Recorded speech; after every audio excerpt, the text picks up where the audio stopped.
welcome back to the Hacienda. Ribbit here. Today we're going to make some Italian stuffed peppers. We're going to stuff them with ricotta cheese and spinach and some onion and make it a delicious meal. We got some Parmesan cheese here and some fresh basil. So let's get started. So we got the cheese grated. That should be enough.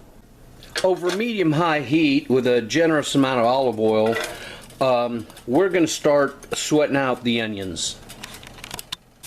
Once the onions start getting translucent, it's been about 5 or more minutes, we're going to add 1 teaspoon each of table salt and black pepper. I didn't show this at the beginning, but 1 generous tablespoon of Cheater's garlic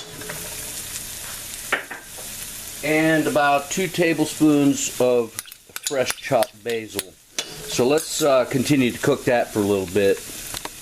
Right, after a couple minutes, now we're going to add the spinach, and we just want to cook this down. So this is going to release a lot of liquid, so join me in a little bit. Surprisingly enough, the spinach really did not release as much liquid as I thought, so, and it's cooked only a couple minutes. So I'm going to turn the heat off. We're going to set this off to the side, and let's go ahead and prep the bell peppers. Okay, I've gone ahead and washed the bell peppers. So now what we're going to do is take a knife, and we want to slice them right down the center like that, with the stem and all. And then we're going to take a paring knife and we'll cut it out like this, because we want to keep the ends intact so the filling doesn't fall out, and that's exactly what you want. So I'll go ahead and do the other peppers. See how easy it is? And you can keep this stuff in a boiling bag in the fridge and boil it with turkey bones and stuff and make a great broth. Alright, so here we got the spinach and onion mixture that's kind of cooled down, and I've got a 2-pound tub of ricotta.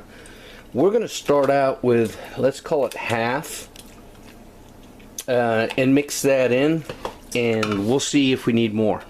Alright, I can tell you already, yes, we're going to need the whole tub. So the quantities will be in the notes below. So that's 2 pounds of ricotta. First thing we're going to do to the bell pepper is add a little smidge of olive oil, a little bit of salt, and a little bit of pepper. Come on, pepper. There you go. Alright, so we got the little scooper here, and we'll go ahead and fill the pepper. Now you don't want to overfill it, you want to have it flat on the surface there, because we're going to add Parmesan to it. So let's go ahead and fill the rest of them, and I'll show you what we do next. These are almost ready to go in the oven, so now we're just going to put a little bit more salt and some pepper, just regular table salt and table pepper. And after all, this is an Italian recipe, we're going to give them a nice little drizzle of olive oil. Can never have too much of that. And finally, gotta have the cheese. Let's put on that delicious grated Parmesan, and we want to be generous with that. And with this recipe, folks, don't use that pre-grated dry Parmesan in a plastic can. That stuff's not bad, but this is what you're going to want to use on this recipe. Alright, so let's go ahead and finish this up and slap them inside a 400 degree Fahrenheit oven. Alright, so here we have them straight out of the oven. 40 minutes at 400 degrees Fahrenheit. They are smelling actually rather good. Very nice. They look very pretty. Let's go ahead and put one on a plate and taste them. Alright, so we got our knife and fork. Let's go ahead and cut it open. Very tender. steamy. They smell really nice. The cheese and the a little bit of onion in the background. Very mild. Nothing stands out.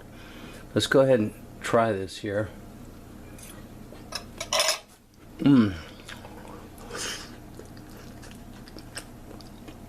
That's hot.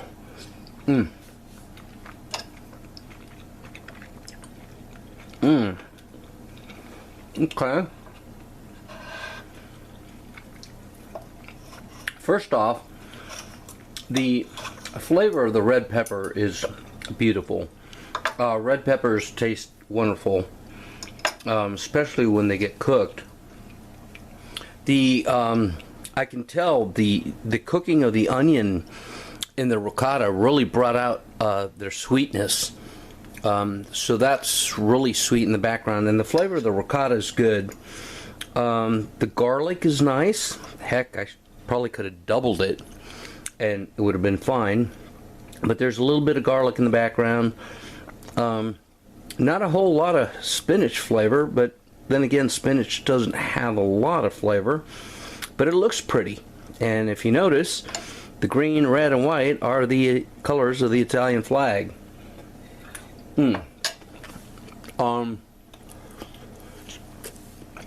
Parmesan on top, perfect, spot on.